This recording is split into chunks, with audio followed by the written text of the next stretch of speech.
तर पाहुयात तारुण्य भानचा आजचा विषय. आजचा आपला विषय आहे बाळंतपण. यात आपण बाळंतपणाची प्रक्रिया, त्यातले धोके आणि काळजी याविषयी माहिती घेणार आहोत. साधारणपणे 9 महिन्याचं गरोदरपण असतं. 7 महिने होईपर्यंत जर बाई प्रसूत झाली तर त्याला गर्भपात म्हणतात, इंग्लिशमध्ये ॲबॉर्शन म्हणतात.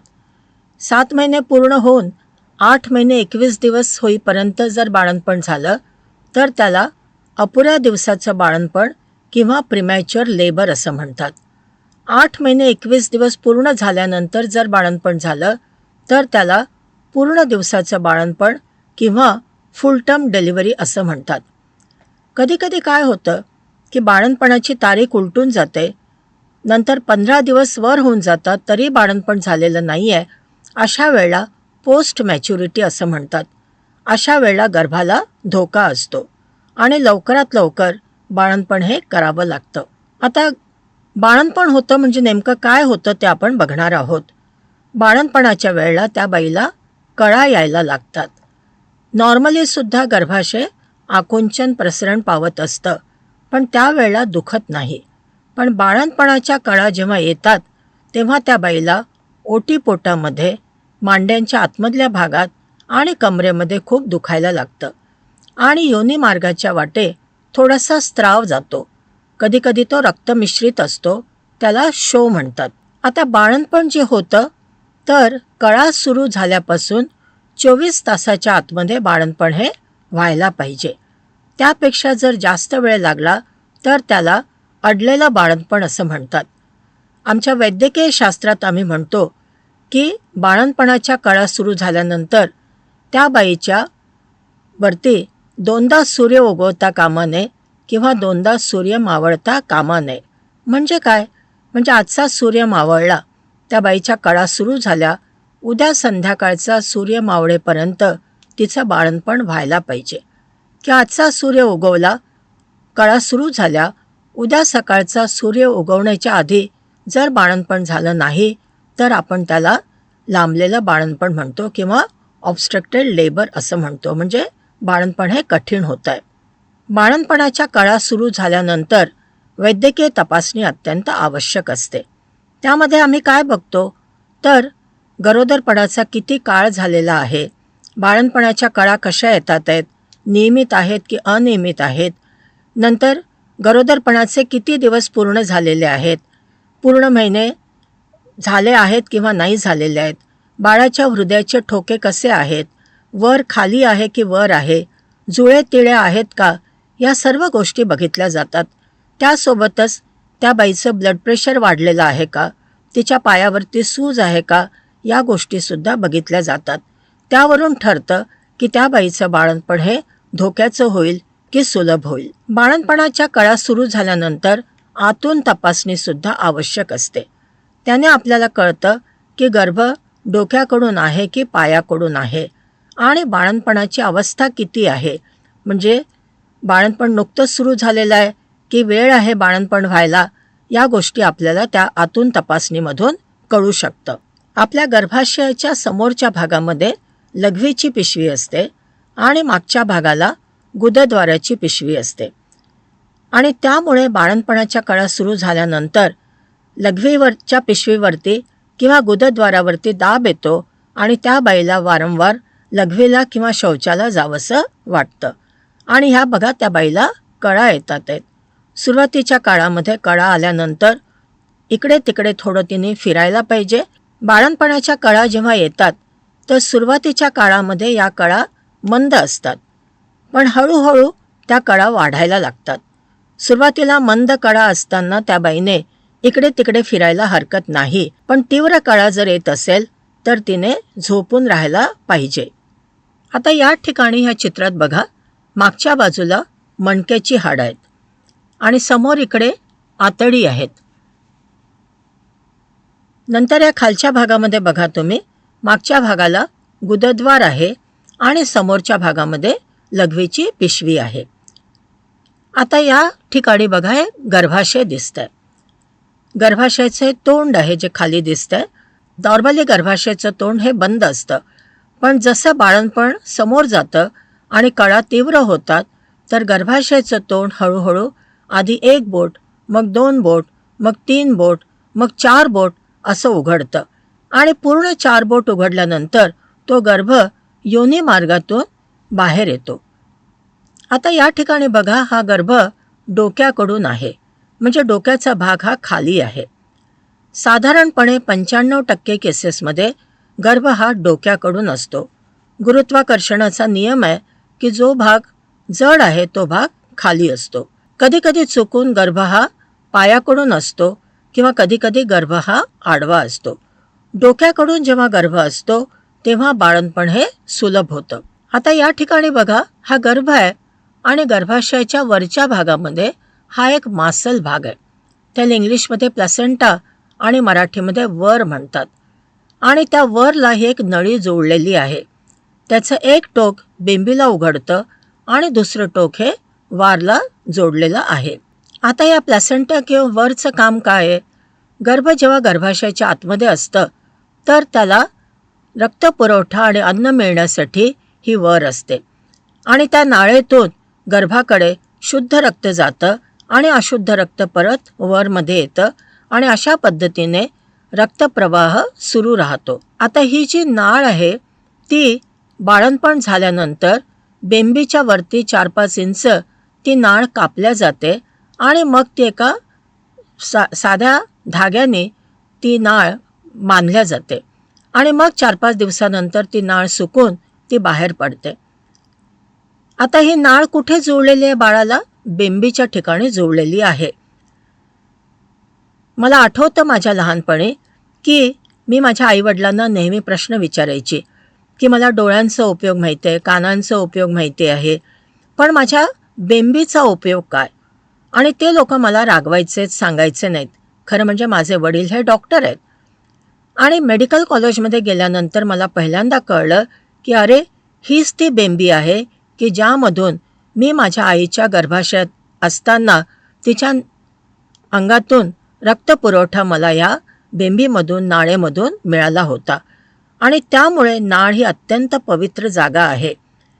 आपल्याला परमेश्वराने दिलेलं हे जे शरीर आहे ते अत्यंत पवित्र आणि सुंदर आहे आणि त्यामुळे त्याची काळजी घेणं अत्यंत आवश्यक आहे. म्हणून मी मुलामुलींना तुम्हाला म्हणेन की बेंबीची काळजी अवश्य घ्या. बेंबीमध्ये जर आपण बोट टाकलं तर काय होईल? मातीचे कण त्याच्यातनं बाहेर येतील. त्यामुळे आंघोळीच्या वेळेला सर्वांनी आपली बेंबी ही स्वच्छ करायला पाहिजे. आता या ठिकाणी बघा, ही वर जी आहे ती गर्भाशयाच्या वरच्या भागामध्ये आहे.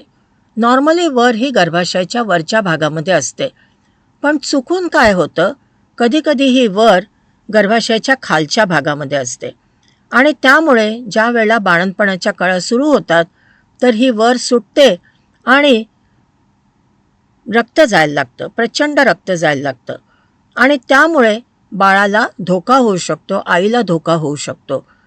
आणि म्हणून बाळंतपणाच्या कळा सुरू झाल्यानंतर किंवा गरोदरपणातच शेवटचे महिने झाल्यानंतर बघायला पाहिजे की वर ही वरती आहे की खाली आहे. ती जर खाली असेल आणि पूर्णपणे खाली असेल तर आधीच कळा येण्याच्या आधीच सिझेरियनचं ऑपरेशन करून बाळाला सुखरूप बाहेर काढावं लागतं. आता आपण बघूया गर्भाशयाच्या आतमध्ये कसा असतो. गर्भाशयाच्या आतमध्ये खूप कमी जागा आहे आणि त्यामुळे गर्भ कसा असतो तर हनवटी छातीला टेकलेली आहे, दोन्ही हात पाय पोटाशी घेतलेले आहेत. तो गर्भ त्या छोट्याशा जागेमध्ये आपल्याला सामावून घेण्याचा प्रयत्न करतो. ही ॲडजस्टमेंट आहे. खरं म्हणजे आपण सर्वजण आपल्या आईच्या गर्भाशयात असताना ही ॲडजस्टमेंट आपण शिकलो होतो, पण पुढे आपण जेव्हा मोठे होतो तर आपण हे विसरतो आपला नैसर्गिक गुण आणि मग आपण मला हे पाहिजे, मला ते पाहिजे आणि मग आपला स्वार्थ नेहमी समोर येतो. तर खरं म्हणजे अशा पद्धतीचा लोभ करणं आणि किंवा आहे त्या परिस्थितीत न जुळवता येणं हे बरोबर नाही आहे. आणि गर्भ आपल्याला शिकवत आहे की पुढेही की तुम्ही आपल्या असलेल्या परिस्थितीला जुळवून घ्या. आता हा जो गर्भाशयाच्या आतमध्ये असतो तर एक पॉलिथिनसारखी पिशवी असते, त्याला ॲम्निओटिक सॅक म्हणतात किंवा गर्भजल पिशवी म्हणतात. त्या पिशवीमध्ये पाणी असतं या पाण्याचा उपयोग काय आहे? एकतर आई गरोदरपणामध्ये काही पूर्ण वेळ झोपून नसते आणि ती काम करते आणि कधीकधी तिला थोडासा पोटाला मार लागू शकतो. तर अशा वेळेला हे जे पाणी असतं गर्भजल, ते एक प्रकारे कुशनसारखं काम करतं आणि आईच्या पोटाला जर मार लागला तर तो सरळ गर्भापर्यंत जाणार नाही आणि गर्भाला सुरक्षितता मिळेल. दुसरं काम ह्या पिशवीचं असतं, त्याच्यामध्ये जे गर्भजल असतं, तर त्या पाण्यामध्ये हा गर्भ आपले हातपाय आपटतो.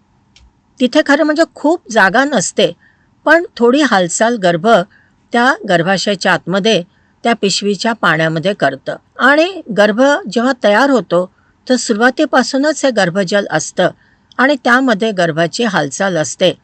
पण 4 ते 5 महिन्याचा गर्भ जेव्हा होतो तेव्हा ती हालचाल जास्त आईला जाणवते आणि ती आईसाठी अत्यंत सुखद संवेदना असते. एखाद्या बाईचा गर्भ हालत आहे आणि अचानक त्याचं फिरणं किंवा हलणं बंद झालं तर ते धोक्याचं चिन्ह राहू शकतं की कदाचित गर्भ आईच्या गर्भाशयामध्ये मृत झालाय किंवा खराब झालाय आणि ताबडतोब डॉक्टरांचा सल्ला घेणं आवश्यक आहे. पण यासोबत हे लक्षात घ्या की ती हालचाल अतिशय कमी असते. पाखरू जसं फडफड फडफड करतं तशी ती गर्भाची हालचाल असते. पण दुर्दैवाने अनेक बायांना हे माहिती नसतं आणि मग त्या तक्रार करतात की माझा गर्भ आतमध्ये फिरत नाही आहे. आमच्या खेड्यातल्या बाया तर म्हणतात की बाई, गर्भ इकडे तिकडे फिरत नाही, तो खेळत नाही आहे, तो गरागरा फिरत नाही. तर तिथे खेळायला काही जागा नाही, त्याला कोणी पार्टनरही नाही खेळायला. तो स्वतःच आपली हालचाल करतो आणि शांत बसतो. किंवा काही जण म्हणतात की तो गरागरा फिरत नाही किंवा तो धावत नाही.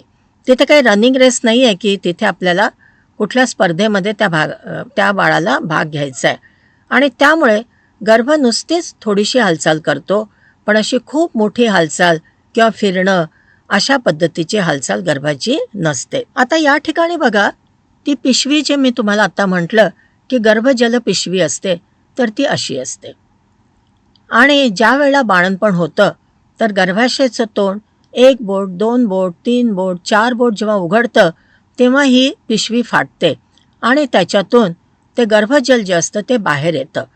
आता हे गर्भजल जे बाहेर येतं त्याचं पण एक महत्त्वाचा उद्देश आहे. निसर्गाने प्रत्येक गोष्ट काहीतरी विचारपूर्वक केलेली आहे.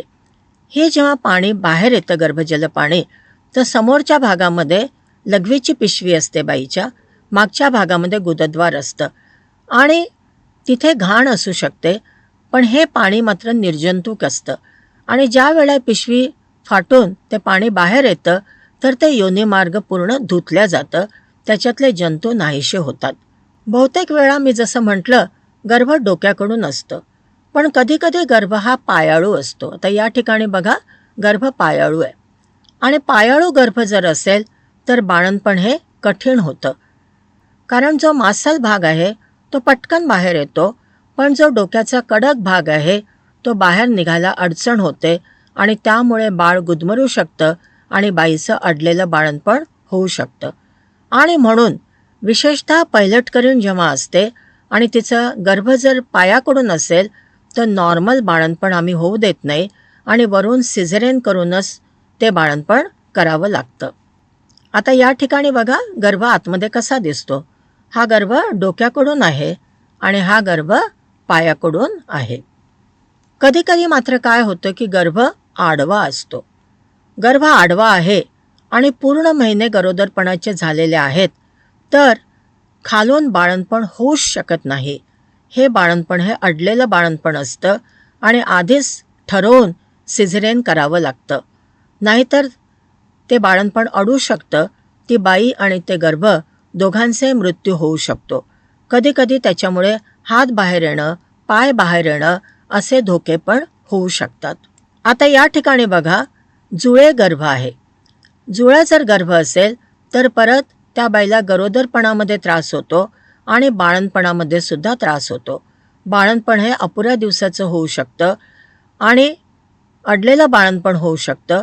त्या गर्भाची नीट वाढ होत नाही, त्याचं वजन कमी असू शकतं, त्या आईलाही धोका आणि त्या गर्भालाही धोका होऊ शकतो आणि त्यामुळे जुळा त्यामुळे जुळे जर गर्भ असेल तर बाळंतपण हे तज्ज्ञ डॉक्टरांच्या देखरेखीखाली दवाखान्यातच करायला पाहिजे. बाळंतपणाच्या प्रक्रियेमध्ये 3 स्टेजेस किंवा 3 अवस्था असतात. पहिली, दुसरी आणि तिसरी स्टेज. पहिली स्टेज म्हणजे काय? कळा सुरू झाल्यापासून तर गर्भाशयाचं तोंड पूर्ण 4 बोट उघडेपर्यंत त्याला पहिली स्टेज म्हणतात. दुसरी स्टेज म्हणजे गर्भाशयाचं तोंड पूर्ण 4 बोटं उघडल्यापासून तर पूर्ण गर्भ बाहेर येणं त्याला दुसरी स्टेज म्हणतात. आणि गर्भ बाहेर आल्यानंतर ती वर जी असते किंवा प्लसेंटा असतो ते पूर्ण बाहेर येणं याला तिसरी स्टेज म्हणतात. आणि ह्या तिन्ही स्टेजेस ज्या असतात तर ती बाळंतपणाची प्रक्रिया 24 तासाच्या आतमध्ये व्हायला पाहिजे. आता जसजसं बाळंतपण पुढे जातं तर कळा वाढायला लागतात. आता या बाईला सेकंड स्टेजच्या कळा सुरू झालेल्या आहेत आणि त्यामुळे तिला खाली खूप जोर द्यावासा वाटतो. आणि कळा जशा वाढतात तर आता या ठिकाणी बघा ते डोकं हळूहळू खाली खाली येत आहे. आणि मग गर्भाशयाचं तोंड पूर्ण 4 बोट उघडल्यानंतर ती गर्भजल पिशवी फाटते. या ठिकाणी बघा ते पाणी आता बाहेर येत आहे. ही सेकंड स्टेज आहे. या ठिकाणी पण बघा ते डोकं आता पूर्णपणे बाहेर येत आहे. या ठिकाणी परत बघा या बाईचं बाळंतपण होत आहे आणि या ठिकाणी ते डोकं जे आहे गर्भाचं ते केस दिसतात आहेत ते डोकं आता बाहेर येत आहे. डोकं कडक असतं आणि त्यामुळे बाळंतपण करताना अतिशय काळजी घेतली पाहिजे. जर काळजी घेतली नाही, नीट जर खालच्या भागामध्ये मायांगाला सपोर्ट दिला नाही, आधार दिला नाही तर तो गर्भ पटकन बाहेर येऊन त्या बाईला तिच्या मायांगाला इजा होऊ शकते आणि गर्भाला पण इजाही होऊ शकते. त्यामुळे बाळंतपण ही घाईने करण्याची गोष्ट नाही तर हळूवार पद्धतीने बाळंतपण करायला पाहिजे. आता या चित्रात बघा त्या गर्भाचा चेहरा दिसतोय आपल्याला. आता या ठिकाणी गर्भ पूर्णपणे बाहेर आलेला आहे. ते बाळ बाहेर आलेलं आहे आणि ते रडतंय. बाळंतपण झाल्याबरोबर ते बाळ रडायलाच पाहिजे. आमच्या वैद्यकीय शास्त्रात आम्ही म्हणतो की बाळंतपण झाल्याबरोबर जर बाळ रडलं नाही तर त्या घरच्या पालकांवर, घरच्या लोकांवर किंवा जे डॉक्टर नर्सेस बाळंतपण करतात त्यांच्यावर रडण्याची पाळी येते. कारण काय? तर बाळ जेव्हा रडतं जन्मल्यानंतर तर ते पहिला श्वास घेतं. आईच्या गर्भाशयाच्या आतमध्ये असताना त्याला आईच्या रक्तातूनच प्राणवायू मिळत होता, पण बाहेर आल्यानंतर त्याला आता श्वास घेऊन प्राणवायू मिळवण्याची गरज असते आणि म्हणून त्या बाळाने रडायलाच पाहिजे. आता या ठिकाणी बघा ती नर्स बघते घड्याळाकडे. गर्भ बाहेर आलेला आहे, अजून ती वर सुटलेली नाही आणि नाळ पण तशीच आहे. हे घड्याळाकडे का बघतात आहेत? तर काही आपल्याला पत्रिका वगैरे करायची नाही, त्याच्यासाठी कोणी घड्याळाकडे बघत नाही. पत्रिकेमध्ये कोणाचा विश्वास असो नसो, पण पत्रिका नेहमी कशावरनं बनवतात? तर जन्मतारीख काय आहे आणि जन्म वेळ काय आहे. बाळंतपणाच्या खोलीमध्ये सर्वजण इतक्या गडबडीत असतात की कुणाचे घड्याळाकडे लक्ष नसतं की नेमकं किती मिनिट आणि किती तासामध्ये बाळंतपण झालेलं आहे. सर्वांचं लक्ष ते बाळ आणि बाळंतीण सुखरूप असावं याकडे असतं. ही वेळ कशासाठी बघितल्या जाते? तर गर्भ बाहेर आल्यानंतर अर्ध्या तासाच्या आतमध्ये ती वर जी आहे ती सुटून बाहेर यायलाच पाहिजे. त्यापेक्षा जास्त वेळ जर झाला तर त्या बाईला, आईला धोका होऊ शकतो. आता या ठिकाणी बघा ती वर जी आहे ती हळूहळू सुटते आहे. ती नाळ दिसते तुम्हाला आणि मग थोड्या वेळाने ती वर पूर्णपणे सुटून ती बाहेर येते. आता या चित्रात बघा ते बाळंतपण 2 वाजता झालेलं आहे.